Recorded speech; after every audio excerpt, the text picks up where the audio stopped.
Viewers, welcome back to my channel solution. নিয়ে এসেছি interview প্রস্তুতি থেকে নতুন একটা ক্লাস তোমাদের জন্য। তো তোমরা থাম্বনেল দেখে বুঝতেই পেরেছো আজকে কি টপিকে আমি তোমাদের ক্লাস দিতে চলেছি। অনেক দিনের একটা রিকোয়েস্ট ছিল তোমাদের পিকক মডেল নিয়ে ক্লাস করান, তো আজকে আমি তোমাদের পিকক মডেলের কিছুটা পড়াবো। দেখো, পিকক মডেলটা একটা খুব লেন্দি একটা টপিক, এর অনেকগুলো ইন্ডিকেটার আছে, সেই ইন্ডিকেটারগুলো তোমাদের সিঙ্গেল করে পড়াতে হবে। তো আমি আজকে কিছুটা তোমাদের 50% ধারণা তোমাদের পিকক মডেল থেকে দিয়ে দিচ্ছি। নেক্সট একটা ক্লাসে আমি তোমাদের পিডিএফ আকারে স্ক্রিন রেকর্ডিং করে তোমাদের যে পার্টিকুলার যে ইন্ডিকেটার গুলো থাকে সেগুলো নিয়ে আলোচনা করব। কিন্তু মুখ্য যে বিষয়বস্তু, যদি তোমাকে পিকক মডেল থেকে প্রশ্ন জিজ্ঞাসা করে, আজকের ক্লাসটা যদি তোমরা প্রথম থেকে শেষ অবধি খুব ভালো করে দেখো, তাহলে আমার মনে হয় পিকক মডেল থেকে তোমাদের কারো মনে আর কোনো রকম কোনো কোয়েরি থাকবে না। আর ইন্টারভিউতে যেভাবেই তোমাদের প্রশ্ন করুক না কেন, তোমরা কিন্তু ইজিলি পিকক মডেল থেকে কোয়েশ্চেন হ্যান্ডেল করতে পারবে। তাই প্রত্যেককেই বলবো ক্লাসটা পুরোটা দেখো। আর ভালো লাগলে অবশ্যই তোমরা জানো লাইক করতে হবে, বন্ধুদের সাথে শেয়ার করতে হবে, এবং চ্যানেলে যদি নতুন হয়ে থাকো চ্যানেলটাকে অবশ্যই সাবস্ক্রাইব করে দিও। So let's start. আজকে আমাদের টপিক পিকক মডেল। আর মূল্যায়নের অনেকগুলো তোমাদের পার্ট আমি দিয়ে দিয়েছি, তো মোটামুটি ভাবে তোমাদের 4টে পার্ট আমি অলরেডি কভার করে দিয়েছি। আজকে আমি 5 নম্বর পার্ট নিয়ে আলোচনা করব। আজকে পার্ট নম্বর 5 নিয়ে আমি তোমাদের সাথে আলোচনা করব। যারা এর আগে 4টে পার্ট দেখোনি তাদেরকে বলবো যে অবশ্যই তোমরা কিন্তু 4টে পার্ট খুব ভালো করে দেখে নিও। দেখো, আজকে আমাদের ইভ্যালুয়েশন পর্ব। ইভ্যালুয়েশনের যে পিকক মডেল, সেই পিকক মডেল নিয়ে তোমাদের সাথে আমি আলোচনা করব। খুব দীর্ঘদিনের একটা তোমাদের আকাঙ্ক্ষিত একটা টপিক যে ম্যাডাম পিকক মডেল থেকে আপনি কেন ক্লাস দিচ্ছেন, একটা পিকক মডেল থেকে ক্লাস দিন। দেখো, লাস্ট তোমাদের যে ক্লাস আমি করিয়েছিলাম পার্ট 4 অবধি, যদি তোমরা প্রত্যেকে খুব ভালো করে 4টে পার্ট দেখে থাকো, তো সেখানে আমি প্রস্তুতিকালীন মূল্যায়নটা খুব ভালো করে করিয়ে দিয়েছিলাম। আর প্রস্তুতিকালীন মূল্যায়নে আমি তোমাদেরকে কি বলেছিলাম, এই প্রস্তুতিকালীন মূল্যায়ন বা ফরম্যাটিভ ইভ্যালুয়েশনের মধ্যেই কিন্তু আমাদের এই যে ইন্ডিকেটর বা পিকক মডেলের যে ইন্ডিকেটর, সেটা কিন্তু সম্পূর্ণভাবে পড়ে যায়। এটা কিন্তু সামেটিভ ইভ্যালুয়েশন মধ্যে পড়ে না, এটা হচ্ছে ফরম্যাটিভ ইভ্যালুয়েশনের মধ্যেই পড়ে। দেখো, তোমরা প্রত্যেকেই জানো হোয়াট ইজ ফরম্যাটিভ ইভ্যালুয়েশন। একটু ছোট্ট করে তোমাদের ধারণা দিয়ে দিই ফরম্যাটিভ ইভ্যালুয়েশন কি। ফরম্যাটিভ, যেটাকে আমরা বাংলায় কি বলি, প্রস্তুতিকালীন মূল্যায়ন। এটা তোমাদেরকে একটু আগে জেনে নিতে হবে। পিকক মডেল জানার আগে, পিকক মডেলটা শুরুই হয় ফরম্যাটিভ ইভ্যালুয়েশন থেকে, তাই ফরম্যাটিভ ইভ্যালুয়েশনটা কিন্তু আমাদের জানা খুব দরকার। তোমরা জানো শ্রেণীকক্ষের ভেতরে আর বাইরে শিখন চলাকালীন সময়ে যে মূল্যায়নটা হয় সেটাকে আমরা কি বলি, ফরম্যাটিভ ইভ্যালুয়েশন বা প্রস্তুতিকালীন মূল্যায়ন। কি বললাম, শ্রেণীকক্ষের ক্লাস চলাকালীন, শ্রেণীকক্ষের ভেতরে এবং শ্রেণীকক্ষের বাইরে শিক্ষার্থীদের যে মূল্যায়ন করা হয় সেটাকেই আমরা কি বলি, প্রস্তুতিকালীন মূল্যায়ন বা ফরম্যাটিভ ইভ্যালুয়েশন। এবারে এই মূল্যায়নের জন্য 5টি বা 5 ইন্ডিকেটর, কি বললাম, এই যে মূল্যায়ন ফরম্যাটিভ যে ইভ্যালুয়েশন, এই ফরম্যাটিভ ইভ্যালুয়েশনের জন্য আমাদের 5টা ইন্ডিকেটর ব্যবহার করা হয়েছে। কটা ইন্ডিকেটর? 5টা। আচ্ছা, একটা কথা তোমাদের বারবার বলি, আজও বলছি, চেষ্টা করবে, এই যে আমি বলছি এখানে তোমাদের ফরম্যাটিভ ইভ্যালুয়েশন, তোমরা কিন্তু ফরম্যাটিভ না বলে চেষ্টা করবে প্রস্তুতিকালীন কথা বলতে, বা প্রস্তুতিকালীন শব্দটা ব্যবহার করতে, বা ইভ্যালুয়েশন না বলে মূল্যায়ন কথাটা ব্যবহার করতে। এখানে আমি লিখছি তোমাদের ইন্ডিকেটর, কিন্তু তোমরা ইন্টারভিউতে যখন উত্তর দেবে বা তোমরা যখন নিজেরা প্রস্তুতি নেবে, তোমরা কিন্তু চেষ্টা করবে যে ইন্ডিকেটর কথাটার বদলে তোমরা যেন সূচক কথাটা ব্যবহার করতে পারো। তাহলে আমাদের ফরম্যাটিভ ইভ্যালুয়েশনের কটি ইন্ডিকেটর রয়েছে? 5টি ইন্ডিকেটর রয়েছে। এবং এই যে ইন্ডিকেটরগুলি তৈরি করা হয়েছে, হঠাৎ করে কি নিয়ে আসা হয়েছে? কোনো আলোচনা, কোনো গবেষণা না করেই কি ইন্ডিকেটরগুলো চলে এসছে? না। তোমরা জানো আমাদের যে পাঠ্যক্রম, পাঠ্যপুস্তক, এগুলো NCF 2005 এবং RTE 2009 এগুলোকে মাথায় রেখে বা এগুলোর যে নথি রয়েছে সেই নথিকে ভিত্তি করেই আমাদের কিন্তু স্কুল কারিকুলাম এখন চলছে। সেই রকম ভাবে এই যে 5টা ইন্ডিকেটর, সেই 5টা ইন্ডিকেটর কিন্তু হঠাৎ করে আসেনি। এক্ষেত্রেও আমাদের এনসিএফ 2005, তোমরা জানো এনসিএফ এর ফুল ফর্ম কি, জাতীয় পাঠ্যক্রমের রূপরেখা। তাহলে এনসিএফ 2005 এবং তার সঙ্গে আরটিই 2009। আরটির পুরো নামটা কি না, শিক্ষার অধিকার আইন।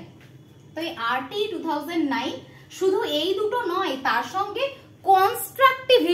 কনস্ট্রাকটিভিজম নির্মিতিবাদ কি, এর আগে তোমাদের আমি পড়িয়ে দিয়েছি, যারা দেখোনি তারা কিন্তু অবশ্যই নির্মিতিবাদরা খুব ভালো করে দেখে নিও। তাহলে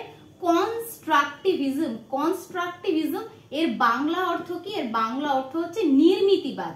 কনস্ট্রাকটিভিজম নির্মিতিবাদ যে অ্যাপ্রোচ, ঠিক আছে, কনস্ট্রাকটিভিজম অ্যাপ্রোচ এর যে ভাবনা, এই যে তিনটে জিনিসের যে ভাবনা রয়েছে, যে দর্শন রয়েছে, দেখো প্রত্যেকটা যখনই কোনো নথি তৈরি হয় শিক্ষা সংক্রান্ত, তার একটা ভাবনা থাকে, একটা দর্শন থাকে, একটা লক্ষ্য থাকে, উদ্দেশ্য থাকে, কি জন্য এটা তৈরি হয়েছে। তাহলে এই যে এগুলোর যে ভাবনা রয়েছে, যে দর্শন রয়েছে, তার উপরে ভিত্তি করেই বা তার যে ভাবনা দর্শন তার উপরে নির্ভর করে কি করা হয়, আমাদের যে পিকক মডেলের 5টি ইন্ডিকেটর কিন্তু রচনা করা হয়। এবং এই যে পিকক মডেল শিক্ষকরা কেন ব্যবহার করবেন বা স্কুল কারিকুলামে কেন নিয়ে আসা হয়েছে, এটার যুক্তি কি, এটার ভিত্তি কি, কেনই বা এটা দরকার, এটা আমাদের জানা আগে কিন্তু ভীষণ দরকার। যে শ্রেণীকক্ষে এমনটা নয় যে শ্রেণীকক্ষের ভেতরেই এই সূচকগুলি শিক্ষকরা ব্যবহার করবেন। যেমন ভাবে প্রস্তুতিকালীন মূল্যায়নে কি হয়, শ্রেণীকক্ষের ভেতরেও মূল্যায়ন চলে এবং শ্রেণীকক্ষের বাইরেও মূল্যায়ন চলে। সেই রকম ভাবে 5টি ইন্ডিকেটর, যেটা আমরা একটু পরেই পড়বো, সেটা শিক্ষকরা শ্রেণীকক্ষের ভেতরেও যেমন ব্যবহার করবেন, শ্রেণীকক্ষের বাইরেও একই রকম ভাবে ব্যবহার করবেন। এবং এই যে সূচকগুলো কেন তৈরি করা হয়েছে, তোমরা জানো আমাদের একটা কি হয় না, পাঠ্যক্রম থাকে, আর একটা হচ্ছে পাঠ্যক্রমিক কার্যাবলী থাকে, একটা হচ্ছে সহ পাঠ্যক্রমিক কার্যাবলী থাকে, একটা হচ্ছে কারিকুলাম বা কারিকুলার থাকে পাঠ্যক্রমিক কার্যাবলী, আর একটা কো কারিকুলার অ্যাক্টিভিটিস। তাহলে দুটো জিনিস কি বললাম, একটা হচ্ছে পাঠ্যক্রমিক, আর একটা কি থাকে, সহ পাঠ্যক্রমিক। তোমাদের এই টার্মগুলো কিন্তু খুব ভালো করে জানতে হবে। বারবার বলছি, শুধু পিকক মডেল মানে 5টা ইন্ডিকেটর পড়ে নিলাম, সেই 5টা ইন্ডিকেটর গিয়ে মুখস্থ বলে নিলাম না, এটা কিন্তু আইডিয়া নয়। আমি বারবার তাই বলছি, কনসেপ্ট ক্লিয়ার করো। কনসেপ্ট যদি তোমার ক্লিয়ার থাকে, তোমার যদি নলেজটা ঠিকঠাক থাকে, তোমরা কিন্তু ইজিলি আনসার দিতে পারবে। শুধু মুখস্থ করে কোনো রকম ভাবে কিন্তু তোমরা ইন্টারভিউ ক্র্যাক করতে পারবে না, ঠিক আছে। তাহলে আমাদের যে পাঠ্যক্রমিক কার্যাবলী এবং যে সহ পাঠ্যক্রমিক কার্যাবলী, এই যে একটা আগে কি হতো, সহ পাঠ্যক্রমিক কার্যাবলীকে গুরুত্ব দেওয়া হতো না, শুধুমাত্র পাঠ্যক্রমে যে সাবজেক্টগুলো থাকে, যেমন ধরো বাংলা আছে, পরিবেশ আছে, গণিত আছে, ইংরেজি আছে, এগুলোর ওপরেই গুরুত্ব দেওয়া হতো। কিন্তু না, পিকক মডেলের 5টা ইন্ডিকেটর শিক্ষকরা কেন ব্যবহার করবে, যাতে এই যে পাঠ্যক্রমিক কার্যাবলী আর সহ পাঠ্যক্রমিক কার্যাবলী, এই দুটোর মধ্যে যেন কোনো আলাদা বিভাজন না থাকে, দুটোই যেন এক হয়, সেই উদ্দেশ্য বা দুটোকেই সমানভাবে গুরুত্ব দেওয়া হয়। সেই জন্যই কিন্তু পিকক মডেলের 5টা ইন্ডিকেটর নিয়ে আসা হয়েছে। আশা করি প্রত্যেকের কনসেপ্ট ক্লিয়ার হয়েছে, কেন পিকক মডেলের অবতারণা হয়েছে, কেন এই 5টা ইন্ডিকেটর নিয়ে আসা হয়েছে। যদি তোমরা এই লাইনটা আরেকবার তোমরা ঘুরিয়ে শুনে নাও, একটু ভিডিওটা পজ করে যদি তোমরা শুনে নাও, তাহলে আমার মনে হয় কনসেপ্ট তোমাদের খুব ভালো করে ক্লিয়ার হবে। এবং সূচকের সংখ্যা 5টি রাখা হয়েছে। কেন রাখা হয়েছে, যদি সংখ্যায় কম হয় সেটা কি গণনা করতে বা হিসেব করতে শিক্ষকদের সুবিধা হবে, তাই সূচকের সংখ্যা 5 রাখা হয়েছে।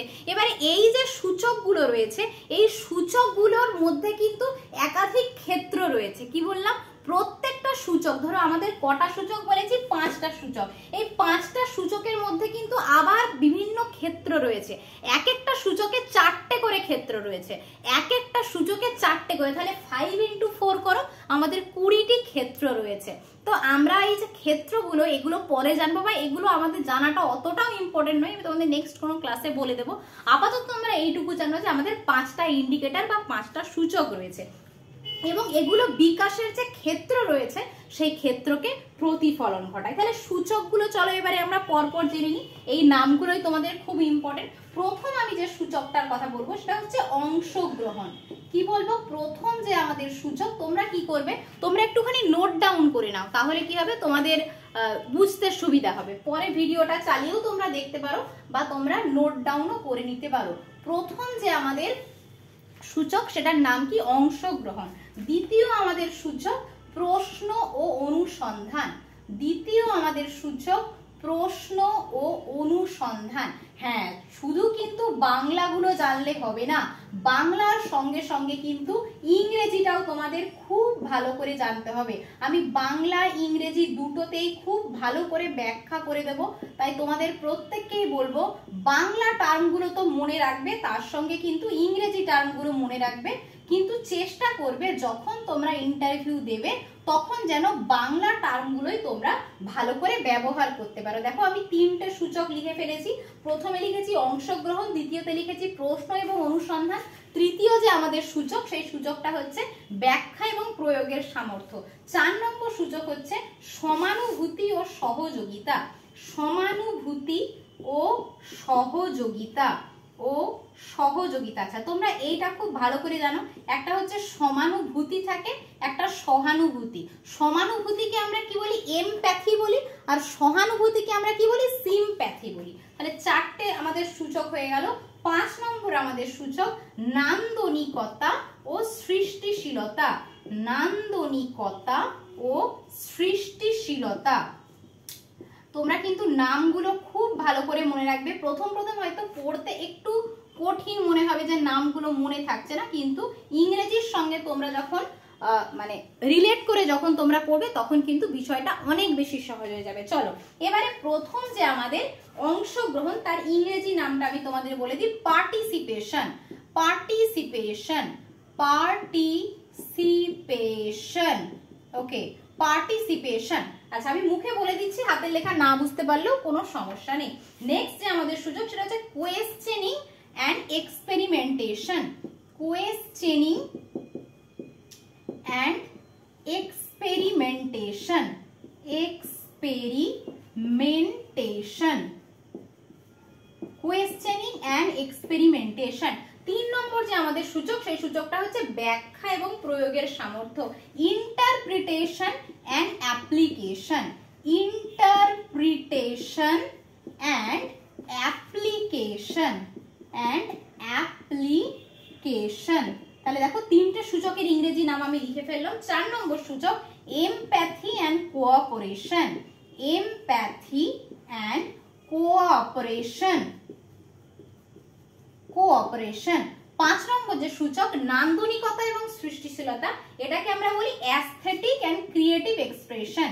Aesthetic and creative expression. Creative expression. আচ্ছা, তোমরা এবারে বলবে ম্যাডাম পিকক মডেলের মিল কোথায় পেলাম? আমরা তো পড়ছি পিকক মডেল, তাহলে PEACOCK কিছু তো মিল পাচ্ছি না। আচ্ছা, এক্ষুনি আমি তোমাদের মিল করিয়ে দিচ্ছি, তাহলেই তোমরা বুঝতে পারবে পিকক মডেলের আদ্যক্ষরগুলো কিভাবে জুড়ে দিয়ে আমরা পিকক মডেলটা পাচ্ছি। দেখো প্রথমেই তোমরা পেয়েছো পার্টিসিপেশন, তাহলে P ফর পার্টিসিপেশন। ওকে, প্রশ্ন অনুসন্ধান, এটাকে শুধু আমরা এক্সপেরিমেন্টেশনটাতেই দাগ দিচ্ছি। দেখো P পেয়ে গেলাম, এরপরে E পেয়ে গেলাম, আমরা পেলাম তো PE পেয়ে গেলাম। আচ্ছা চলো একটু পাশাপাশি লিখি, PE পেয়ে গেলাম। এবারে দেখো 3 নম্বরে ব্যাখ্যা এবং প্রয়োগের সামর্থ্য, এখান থেকে শুধু আমরা অ্যাপ্লিকেশনটা নেব, তাহলে PEA হয়ে গেল। এবারে দেখো 4 নম্বরে সমানুভূতি এবং সহযোগিতা। দেখো এগুলোর মানে আশা করি তোমাদের বলা লাগবে না, কেননা এই শব্দগুলোর সঙ্গে তোমরা প্রত্যেকেই অতি পরিচিত। তাহলে 4 নম্বরে হচ্ছে কোঅপারেশন। কোঅপারেশন থেকে আমরা সি নিলাম। এরপরে দেখো তাহলে PEAC হয়ে গেছে আমাদের, ঠিক আছে। কোঅপারেশন 4টে আমাদের হয়ে গেল। এবারে তোমরা বলবে ম্যাডাম সি আর সি কে, ঠিক আছে। এই যে নামটা নান্দনিকতা আর সৃষ্টিশীলতা, এটাকে একটা আলাদা নাম আছে। এই আলাদা নামটা কি? Creation in the process. Creation in the process. Creation in the process, in the আচ্ছা নিচে লিখছি অফ কনস্ট্রাকশন অফ নলেজ। দেখো এর একটা আলাদা নাম আছে, কি বললাম, creation in the process of construction of knowledge. এখানে সি আর কেটাকে তোমরা নাও, দেখো এখান থেকে তোমরা সি আর কেটাকে নাও, ক্রিয়েশনের সি নাও, আবার কনস্ট্রাকশনের সি নাও, আবার নলেজের তোমরা কেটাকে নাও। দেখো এভাবে ওটা এখান থেকে এই যে কোঅপারেশনের সি এর সাথে ওটাকে আমরা নিয়ে নিচ্ছি, আর দেখো সি আর কে, ক্রিয়েশনের যে কোনো একটা তোমরা সি নিতে পারো, ঠিক আছে, ক্রিয়েশন বা কনস্ট্রাকশন এখান থেকে একটা সি আমরা নিচ্ছি আর একটা কে আমরা নিচ্ছি। তাহলে দেখতে পাচ্ছ পার্টিসিপেশনের পি পেলাম, তার সঙ্গে এক্সপেরিমেন্টেশনের আমরা ই পেলাম, অ্যাপ্লিকেশনের আমরা এ পেলাম, কোঅপারেশনের আমরা সি ও পেয়ে গেলাম, আর কনস্ট্রাকশন অফ নলেজ এই যে সৃষ্টিশীলতা মানে নতুন কিছু তৈরি করতে পারা, এখান থেকে সি নিলাম আর আমরা কে নিলাম। তাহলে আশা করি তোমরা এবারে পিকক মডেলের সঠিক ফুল ফর্মটা পেয়ে গেছো। যখন তোমাদেরকে ফুল ফর্ম কি জিজ্ঞাসা করবে, যে সাধারণত জিজ্ঞাসা করে না, জেনারেলি জিজ্ঞাসা করে যে পিকক মডেল বিষয়টা কি, যদি তোমাদের ফুল ফর্ম জিজ্ঞাসা করে তোমরা কিন্তু এভাবেই পিকক মডেলের ফুল ফর্মটাকে সুন্দর মুখস্থ রাখবে আর বলার চেষ্টা করবে। তাহলে এই হয়ে গেল আমাদের মোটামুটি ভাবে ফুল ফর্ম।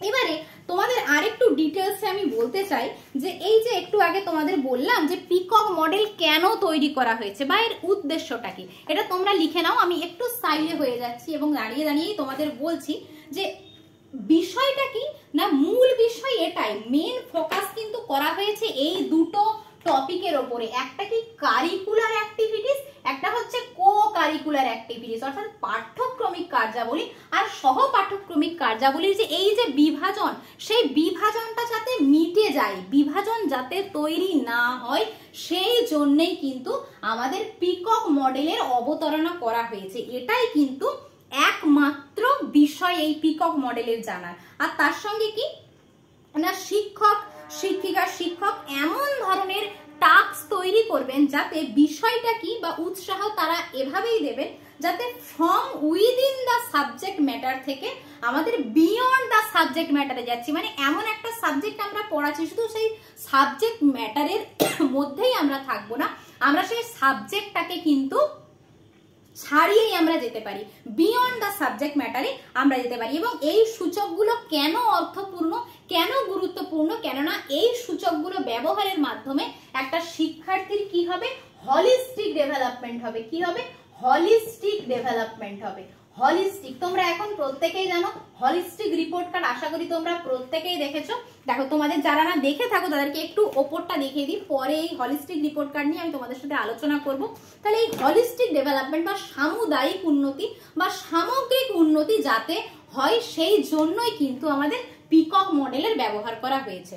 তো এটুকুই তোমাদেরকে বলার। এরপরে এই যে তোমাদের প্রশ্ন জিজ্ঞাসা করতেই পারে যে পিকক বা ময়ূর কেন, এই নামটা ময়ূর কেন দেয়া হলো, জিজ্ঞাসা করতেই পারে, কোনো আশ্চর্যের কিছু নয়। দেখো এর দুটো কারণ আছে, এর নামটা পিকক কেন দেয়া হলো। কেননা যদি তোমরা প্রথম যে পয়েন্টটা আমি তোমাদের বলবো সেটা হচ্ছে এই যে আদ্যক্ষরগুলো বা প্রথম অক্ষরগুলো জুড়ে জুড়ে এটাকে পিকক মডেল করা হচ্ছে, এটা একটা কারণ। আর একটা কারণ হচ্ছে দেখো পিকক মানে কি, আমরা প্রত্যেকে জানি পিকক মানে হচ্ছে ময়ূর।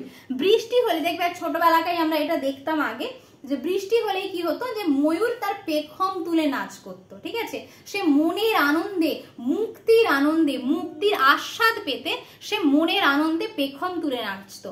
তাহলে যশপাল কমিটিতে একটা কথা বলা হয়েছে, লার্নিং উইদাউট বার্ডেন, অর্থাৎ শিক্ষা যাতে ভীতিহীন হয়, শিক্ষা যাতে বোঝা মুক্ত হয়, বোঝা তাদেরকে ব্যাগের বোঝা যাতে বা পড়ার বোঝা তাদের উপর চাপিয়ে না দেওয়া হয়, সেই জন্যই কিন্তু আমাদের Yashpal committee learning without burden কথাটা বলেছে।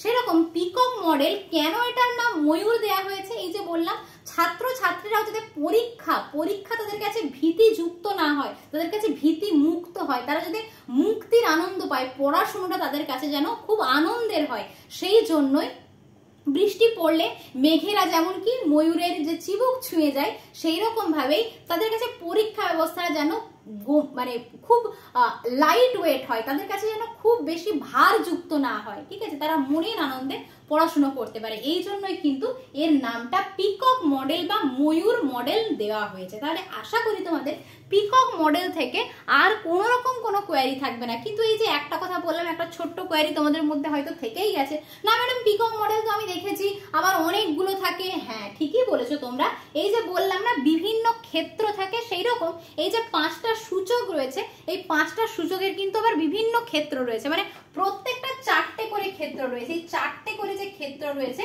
এগুলো নিয়ে আমি তোমাদের পরে একদিন আলোচনা করব।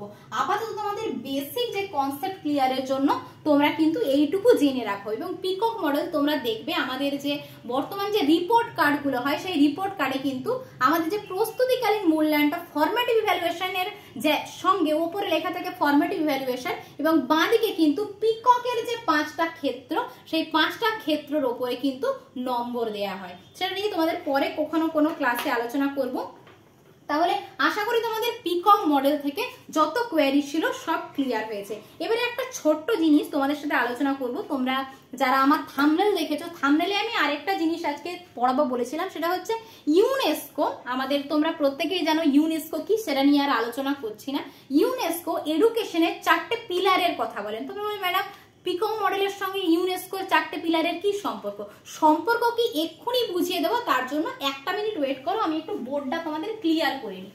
তারপরেই তোমাদের পিকক মডেলের সঙ্গে ইউনেস্কোর যে 4টে পিলার রয়েছে তার সম্পর্ক কি সেটা এক্ষুনি তোমরা বুঝতে পেরে যাবে। তাহলে কি বললাম, ইউনেস্কো এডুকেশনের 4টে পিলারের কথা বলেছে। তো 4টে পিলার আমাদেরকে তো অবশ্যই লিখতে হবে, নইলে আমরা বুঝবো কি করে। তাহলে কি বললাম, ইউনেস্কোর 4 পিলার।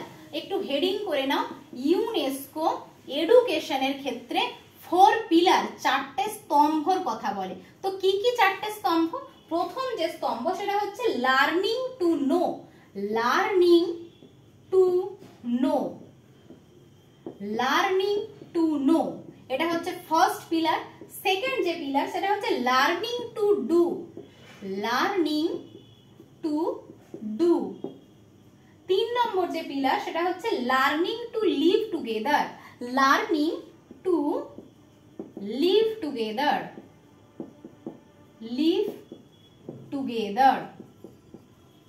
এবং 4 নম্বর যে পিলারটা রয়েছে সেই পিলারের নাম হচ্ছে learning to be. Learning to be. এই যে একটু আগে তোমাদেরকে বললাম যে পিকক মডেলের সাথে ইউনেস্কো 4টে পিলারের কি সম্পর্ক। আচ্ছা, এর মানেগুলো বেশি ডিটেলসে বলবো না, একদম অল্প করে বলবো, এবং পড়ার পর এর মানেগুলো জানার পর তোমরাই বুঝতে পারবে যে ইউনেস্কোর সব পিলারের সঙ্গে কিন্তু পিকক মডেলের সামঞ্জস্য নেই। এই যে দুটো আমি লাস্টের যে দুটো তোমাদের পিলারের কথা বললাম, এই দুটো পিলারের যে মূল বক্তব্য বা এটা কি বলতে চেয়েছে তার সঙ্গে কিন্তু পিকক মডেলের যথেষ্ট সামঞ্জস্যপূর্ণ রয়েছে। এবং পিকক মডেল ইউনেস্কো এই 4টে পিলারের মধ্যে লাস্টের যে দুটো pillar learning to live together আর লার্নিং টু বি, এই দুটোর ওপর কিন্তু ভীষণ গুরুত্ব আরোপ করেছে। চলো একে একে প্রত্যেকটা পিলারের আমরা ডিটেলস মানে জানবো। এইটা জানার পর তোমাদের কোনো রকম কোয়ারি কিন্তু আর থাকবে না পিকক মডেল সম্পর্কে, এবং এর মানেগুলো জানলে তোমরা ইন্টারভিউর জন্য কিন্তু অনেকটাই রেডি হয়ে যাবে। তোমাদের যে নলেজ, ঠিক আছে, নলেজ অনেক বেশি এক্সপ্যান্ড করবে। তাই একটু ভিডিওটা দেখো, লেন্দি হলেও একটু মন দিয়ে দেখো। তাহলে প্রথমে আমরা কি বললাম, লার্নিং টু নো। তোমরা বলবে জানার জন্য শেখা। হ্যাঁ, আমরা জানার জন্য সবই তো শিখি, ঠিক আছে, কিন্তু শুধুমাত্রই কি আমরা জানার জন্য শিখবো? আমরা কতটুকু শিখবো, আমাদের কতটুকু শেখার দরকার, এখানে কিন্তু ইউনেস্কো যেটা বলেছে, আমরা শুধু ধরো ক্লাস 1-এ পড়ছি, 1-এ জেনে নিলাম, ব্যাস ওখানেই আমার শেষ হয়ে গেল। আবার আমি 2-এ উঠলাম, 2-এর জিনিসটা মুখস্থ করলাম, ব্যাস ওখানেই আমার শেষ হয়ে গেল, এরকম ভাবে চলতে থাকবে না। বিষয়টা সেটা নয়, আমরা কি জন্য শিখবো, আমাদের শেখাটা কেমন হবে। শেখাটা কখনোই কিন্তু মুখস্থ বিদ্যা নয়, শেখাটা কখনোই মুখস্থ বিদ্যা নয়, শেখাটা হচ্ছে নিজে নিজে শেখার ক্ষমতা। আমি এমন ভাবে একটা পদ্ধতি শিখে গেলাম বা নিজের আমার শেখার ক্ষমতাটা এমন ভাবেই তৈরি হলো যা আমার পরবর্তী জীবনের জন্য জ্ঞানের পথ খুলে দেবে। আমার নিজের যে জানার ইচ্ছা ইচ্ছে, জানার পথ সেটা সোজাসুজি ভাবে উন্মুক্ত হয়ে যাবে। তাহলে শুধুমাত্র মুখস্থ বা কয়েকটা ইনফরমেশন জানার জন্যই আমরা শিখবো না, আমাদের শেখাটা কি হবে না আমাদের মধ্যে যে পথ, সেই পথটাকে, জ্ঞানের পথ, সেই জ্ঞানের পথটাকে উন্মুক্ত করবে। তাহলে এটাই হচ্ছে লার্নিং টু বি, এবং এটাই হচ্ছে ইউনেস্কোর ফার্স্ট পিলার। সেকেন্ড যে পিলারের কথা আমি বলবো সেটা হচ্ছে learning to do. Learning to do, তোমরা বলবে হ্যাঁ ম্যাডাম লার্নিং টু ডু মানে হচ্ছে কি কাজ করার জন্য শেখা, তাই তো? হ্যাঁ ঠিক বলেছো, কাজ করার জন্য শেখা। কিন্তু কাজ মানে কি কাজ? ধরো আমি পড়াশোনা করলাম, পড়াশোনা করার পর আমি একটা চাকরি করছি, সেটুকুই। কেউ ডাক্তার হচ্ছে, কেউ ইঞ্জিনিয়ার হচ্ছে, কেউ প্রফেসর হচ্ছে, কেউ মাঠে ঘাটে কাজ করছে, কেউ টোটো চালাচ্ছে, শুধু এটুকুই লার্নিং টু ডু? এটার জন্য শিখবো না, এটুকুর আমার নিজের পেশা নির্বাচনের জন্যই শেখা নয়। এর মানে হচ্ছে আমার জীবনে যাই ঘটে যাক না কেন আমি এমন ভাবে শিখবো, আমার জ্ঞান, আমার দক্ষতা এমন হবে যে আমি যদি জীবনে বাস্তব পরিস্থিতিতে কোনো সমস্যায় পড়ি, সেই সমস্যা আমি সহজেই মোকাবিলা করতে পারবো, আমি সেই সমস্যার সমাধান খুব সহজেই করতে পারবো। শুধু তাই নয়, আমি জীবনের সমস্ত পরিস্থিতি সামলাতে পারবো, আমি জীবনের প্রত্যেকটা ক্ষেত্রে সঠিক সিদ্ধান্ত নিতে পারবো।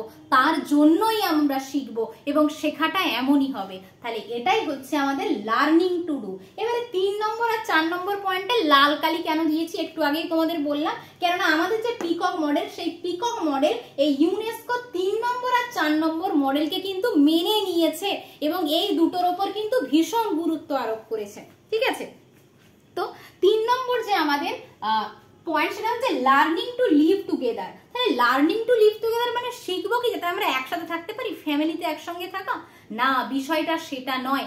আমরা এমন শিখবো, আমাদের শেখাটা এমন হবে যাতে কি আমরা একে অপরকে সম্মান করতে পারি, একটা মানুষ অপর মানুষকে সম্মান করতে পারে, সে দায়িত্ববান নাগরিক হয়ে উঠে, পরিপূর্ণ মানুষ হয়ে উঠবে, জাতি ধর্ম বর্ণ নির্বিশেষে সে শান্তিপূর্ণভাবে একে অপরের সঙ্গে সহাবস্থান করবে। দেখবে এখন মানুষ অনেকেই শিক্ষিত কিন্তু একে অপরকে রেসপেক্ট করতে পারে না, কিভাবে একটা মানুষের সাথে কথা বলতে হয় সে সেটা জানে না। তাহলে আমাদের শেখাটা এমন শেখা হবে যাতে আমরা একটা দায়িত্ববান নাগরিক হিসেবে নিজেকে প্রতিষ্ঠা করতে পারি, আমরা শান্তিপূর্ণভাবে সমাজে সহাবস্থান করতে পারি। তাহলে শিক্ষা হবে আমাদের লার্নিং টু লিভ টুগেদার। তাহলে বুঝতে পারছো পিকক মডেল কেন আমাদের এই যে পিলার, এই পিলারের উপর গুরুত্ব আরোপ করেছে। লাস্ট আমাদের যে পিলার সেটা হচ্ছে learning to be. Learning to be মানে কি হতে শেখা। কি হবে, কি হবে এখানে বলো? হ্যাঁ ঠিক বলেছো, পরিপূর্ণ মানুষ হবে। দেখো আমরা তো সবাই মানুষ, কিন্তু সবাই কি পরিপূর্ণ? সবাই কি পরিপূর্ণ মানুষ? না, সবাই কিন্তু পরিপূর্ণ মানুষ নয়। একটা পরিপূর্ণ মানুষ মানে কি, দেখবে মানুষ যদি আমরা কথাটাকে বিশ্লেষণ করি আমাদের মান থাকবে আর হুঁশ থাকবে। মানুষ মানে কি এমন ভাবে আমাদের শেখাটা হবে যাতে কি আমাদের মধ্যে একটা ব্যক্তিত্ব থাকবে, আমাদের মধ্যে আত্মমর্যাদা থাকবে, আমাদের মধ্যে আত্মসম্মান বোধ থাকবে, আমাদের মধ্যে সৃজনশীলতা থাকবে, আমাদের মধ্যে বিবেক বোধ থাকবে, আমাদের মধ্যে নৈতিকতা থাকবে। সর্বোপরি কি আমরা একটা সামগ্রিক মানুষ হয়ে উঠবো। তাহলে যে সামগ্রিক হলিস্টিক আমাদের ডেভেলপমেন্ট কি হবে? সামগ্রিক হবে। সেই জন্যই আমরা কি হব, কি হব না আমরা একটা পরিপূর্ণ মানুষ হব। তাই লার্নিং টু বি এই যে পিলার, এই পিলারটাকেও কিন্তু পিকক মডেল গুরুত্ব আরোপ করেছে। তাহলে এই হচ্ছে আমাদের ইউনেস্কোর 4 পিলার, এবং এই পিলারগুলি সুনির্দিষ্টভাবে বুঝিয়ে দেয়, এই যে আমাদের পিলার সুনির্দিষ্টভাবে খুব ভালো করে বুঝিয়ে দেয় যে পিকক মডেলের গুরুত্ব কতটা রয়েছে, বা পিকক মডেলের সূচকগুলি সুনির্দিষ্টভাবে এই দুটি পিলারের উপর গুরুত্ব আরোপ করেছে। তাহলে আশা করি তোমাদের পিকক মডেল আর ইউনেস্কোর 4 পিলার সম্পর্কে আর কোনো রকম কোনো কোয়ারি নেই। যদি তোমাদের কোনো রকম কোনো কোয়ারি থাকে তোমরা অবশ্যই আমাকে কমেন্ট বক্সে কমেন্ট করবে।